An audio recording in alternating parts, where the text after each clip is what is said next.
देखिए, आज हम लोग 10वीं तथा 12वीं कक्षा के बहुत ही महत्वपूर्ण टॉपिक पे बात करने जा रहे हैं, जिसे हम आनुवंशिकता या वंशानुगतिकी कहते हैं।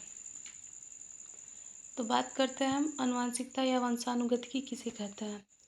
वे लक्षण जो माता-पिता से संतानों में पीढ़ी दर पीढ़ी जाता है, ऐसे लक्षणों को हम आनुवंशिकता या वंशानुगतिकी कहते हैं। या कह सकते हैं वे आनुवंशिक लक्षण जो एक पीढ़ी से दूसरी पीढ़ी में लगातार जाता रहता है, ऐसे लक्षणों को हम आनुवंशिकता या वंशानुगतिकी कहते हैं। और यह किसके द्वारा जाता है, तो चूँकि हम इससे पहले डीएनए चैप्टर जब पढ़ाए थे तो बताए थे डीएनए द्वारा यह लक्षण जो होता है, आनुवंशिक लक्षण जो भी होता है वह एक पीढ़ी से दूसरी पीढ़ी में जाता है। आनुवंशिकता के पिता देखिए ग्रेगर जॉन मेंडल को कहा जाता है, क्योंकि आनुवंशिकता के जो नियम है उसे पूर्ण रूप से ग्रेगर जॉन मेंडल ने ही दिया।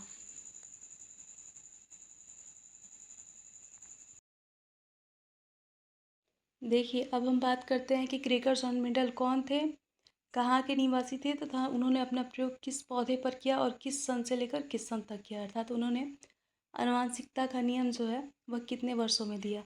देखिए, ग्रेगर जॉन मेंडल ऑस्ट्रिया के ब्रून के छोटे शहर सिलिसिया के रहने वाले थे। ग्रेगर जॉन मेंडल ने अपना प्रयोग सन 1857 से आनुवंशिकता पर शुरू किया।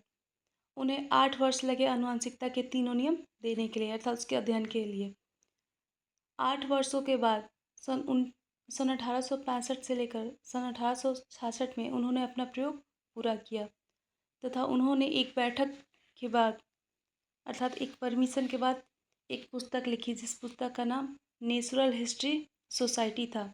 उन्होंने यह पुस्तक आनुवंशिकता पर लिखा, लेकिन उनके इस पुस्तक पर किसी ने ध्यान नहीं दिया, अर्थात किसी का ध्यान नहीं गया कि मेंडल ने कुछ महत्वपूर्ण आनुवंशिकता पर दिया है।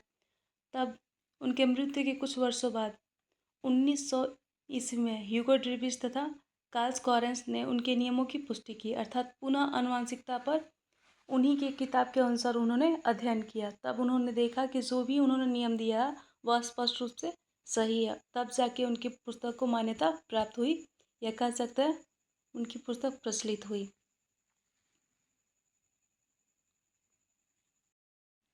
देखिए, ग्रेगर जॉन मेंडल एक पादरी थे, अर्थात जो क्रिश्चियन होते हैं उनमें जो पूजा करते हैं उन्हें हम पादरी कहते हैं, जैसे हम अपने यहाँ पंडित को कहते हैं। उन्होंने अपना प्रयोग बगानी मटर अर्थात गार्डन पी पर किया। बगानी मटर का वैज्ञानिक नाम जो होता है वह पाइसम सटाइवम होता है।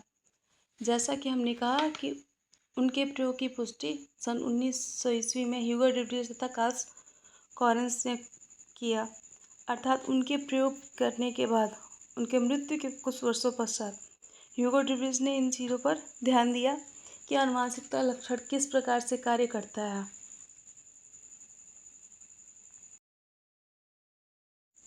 अब बात करते हैं मेंडल्स के नियम या आनुवंशिकता के नियम। तो देखिए, ग्रेगर जॉन मेंडल ने आनुवंशिकता के लिए निम्न 3 नियम दिए। पहला, प्रभाविता का नियम, लॉ ऑफ डोमिनेंस। दूसरा, पृथक्करण का नियम, लॉ ऑफ सेग्रीगेशन। तीसरा, स्वतंत्र अभ्युगम का नियम, लॉ ऑफ इंडिपेंडेंट असॉर्टमेंट।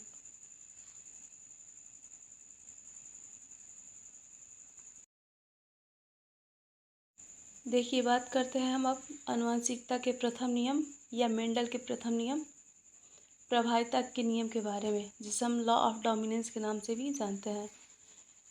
देखिए, ग्रेगर जॉन मेंडल ने प्रथम नियम में एक लक्षण को ध्यान में रखकर, अर्थात रंग को ध्यान में रखकर, दो पुष्पों के बीच संकरण कराया। उन्होंने देखा कि प्रथम पीढ़ी में केवल संकर लाल ही रंग के ही पुष्प दिखाई दे रहे हैं, अर्थात प्रथम पीढ़ी में केवल प्रभावी लक्षण दिखाई देते हैं। इसलिए मेंडल के प्रथम नियम को प्रभाविता का नियम कहते हैं। अर्थात जब उन्होंने लाल और सफ़ेद पुष्प के संकरण कराया तो उन्होंने देखा कि प्रथम पीढ़ी में केवल संकर लाल, अर्थात ना तो वो शुद्ध लाल था और ना ही शुद्ध सफ़ेद था, दोनों का मिश्रण। हम देखने में कहें तो उसे हम गुलाबी रंग कह सकते हैं, लेकिन अगर जेनेटिकली कहें तो उसे हम संकर लाल कहेंगे। तो प्रथम पीढ़ी में 4 प्रकार के पुष्प उत्पन्न हुए और चारों के चारों कैसे थे, संकर लाल। देखिए, मेंडल के प्रथम नियम में केवल प्रभावी लक्षण ही दिखाई देते हैं। तो बात करते हैं हम प्रभावी लक्षण या अप्रभावी लक्षण किसे कहते हैं। तो जो लक्षण प्रथम पीढ़ी में दिखाई देते हैं ऐसे लक्षणों को हम प्रभावी लक्षण कहते हैं, जैसे कि लाल रंग का प्रथम पीढ़ी में दिखाई देना। अब बात करते हैं अप्रभावी लक्षण। तो जो लक्षण प्रथम पीढ़ी में दिखाई नहीं देते हैं ऐसे लक्षणों को हम अप्रभावी लक्षण कहते हैं, जैसे कि सफ़ेद रंग का प्रथम पीढ़ी में दिखाई ना देना। देखिए, सफ़ेद रंग प्रथम पीढ़ी में छिपा हुआ होता है, अर्थात अप्रभावी होता है, जिसके कारण वह स्पष्ट रूप से दिखाई नहीं देता। लेकिन जैसे ही प्रथम पीढ़ी से प्राप्त संतानों के बीच द्वितीय पीढ़ी में संकरण कराया जाएगा, तो उस समय सफ़ेद रंग भी स्पष्ट रूप से दिखाई देगा, जिसके बारे में हम आगे चल के पढ़ेंगे।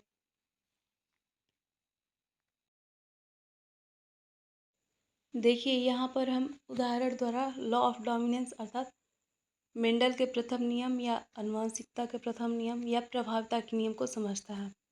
देखिए, जब ग्रेगोर और मेंडल ने शुद्ध लाल पुष्प तथा शुद्ध सफ़ेद पुष्पों के बीच संकरण पर कराया, तो उन्होंने प्रथम पीढ़ी में पाया कि 4 तरह के पुष्प उत्पन्न हुए और चारों के चारों कैसे थे? संकर लाल। अर्थात जीनोटाइप जो था वह भी 4 था और फिनोटाइप जो था वह भी 4 था। अब बात करते हैं हम कि जीनोटाइप और फिनोटाइप क्या है। तो बाह्य रंग को हम फिनोटाइप कहते हैं, अर्थात वो देखने में सभी के सभी कैसे थे? लाल। तो सिम रेशियो, उसका जो रेशियो होगा वह 4 होगा।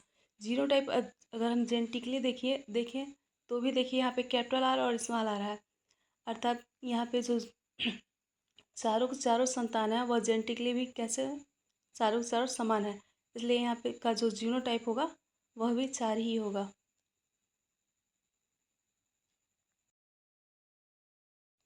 अब बात करते हैं हम आनुवंशिकता के दूसरे नियम अर्थात पृथक्करण का नियम या मेंडल का नियम, जिसे हम लॉ ऑफ सेग्रीगेशन के नाम से भी जानते हैं।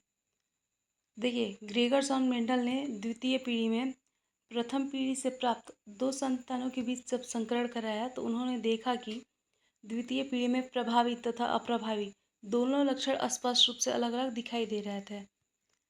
अर्थात F2 पीढ़ी में शुद्ध लाल, शुद्ध सफ़ेद तथा संकर लाल तीनों तरह के पुष्प अलग अलग दिखाई दे रहे थे, अर्थात पृथक पृथक दिखाई दे रहे थे। इसलिए मेंडल के द्वितीय नियम या आनुवंशिकता के द्वितीय नियम को हम पृथक्करण के नाम से पृथक्करण के नियम के नाम से जानते हैं।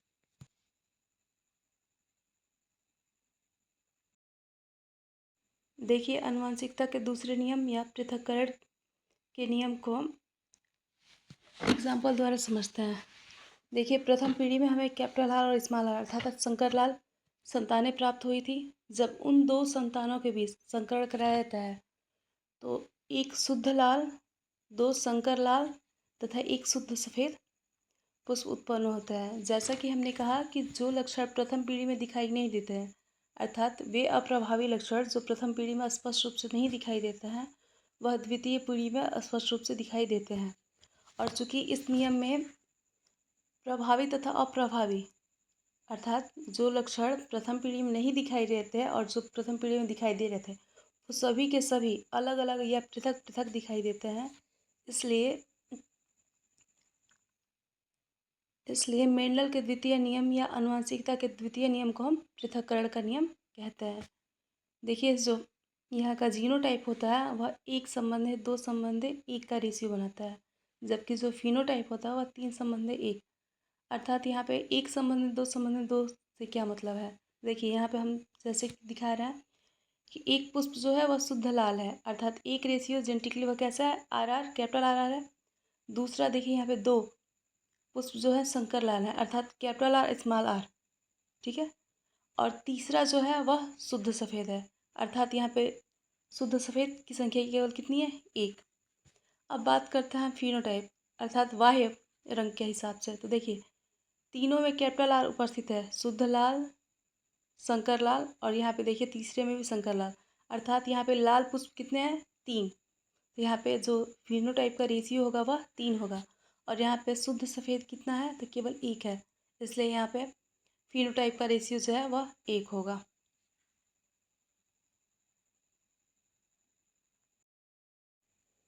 देखिए, अब बात करते हैं हम लॉ ऑफ इंडिपेंडेंट असॉर्टमेंट अर्थात स्वतंत्र अभ्युहन का नियम, या इसे हम आनुवंशिकता का तृतीय नियम, तीसरा नियम या मेंडल का तीसरा नियम कहता है।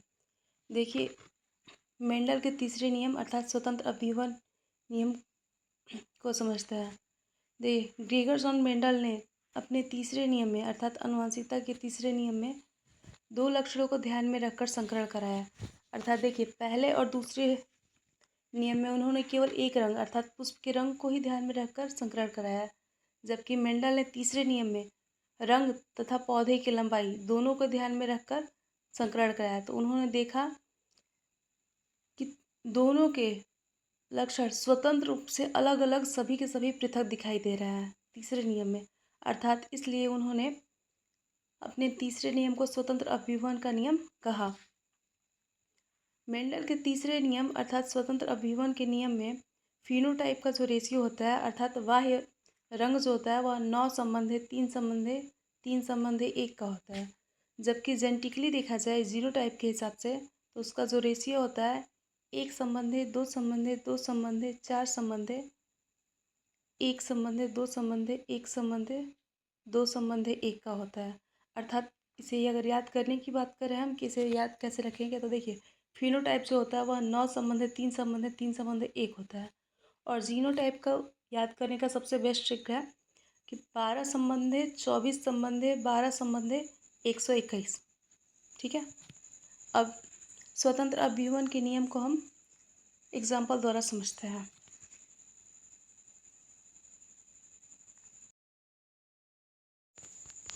देखिए, जैसे कि हमने कहा कि मेंडल ने अपने तीसरे नियम में दो लक्षणों को ध्यान में रखकर संकरण कराया, जैसे पुष्प का रंग तथा पुष्प की लंबाई। तो देखिए, पुष्प के रंग के लिए जो उन्होंने बिंदु लिया या फिर जो निर्देशित किया वह कैपिटल आर किया, तथा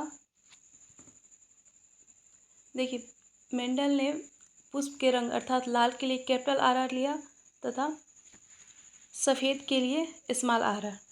ठीक उसी प्रकार उन्होंने लंबाई के लिए कैपिटल टी लिया तथा बौने पौधे के लिए स्मॉल टी का प्रयोग किया।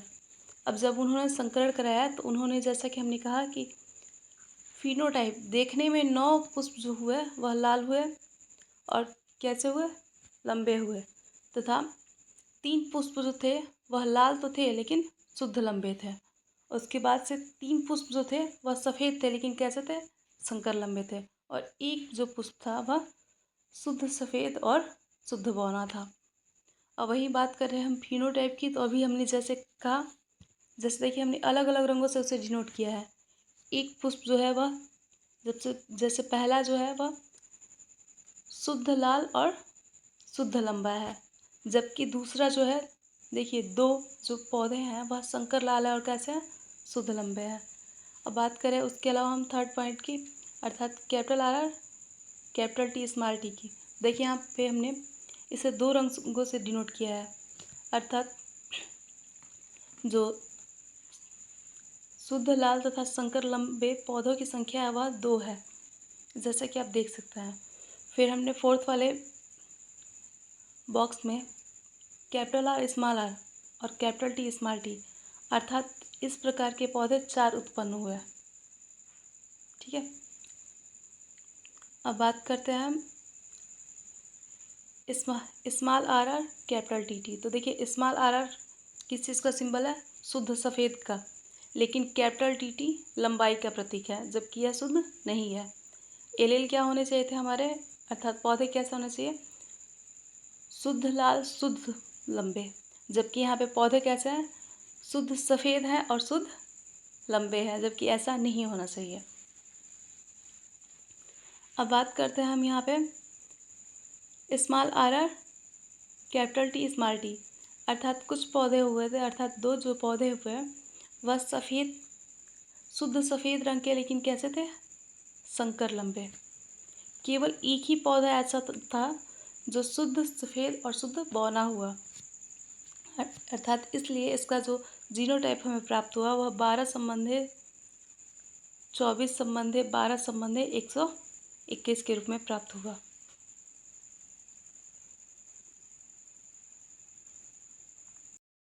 देखिए, ग्रेगर जॉन मेंडल के नियमों की कुछ अन्य जानकारी हम अगले वीडियो में देखेंगे। धन्यवाद।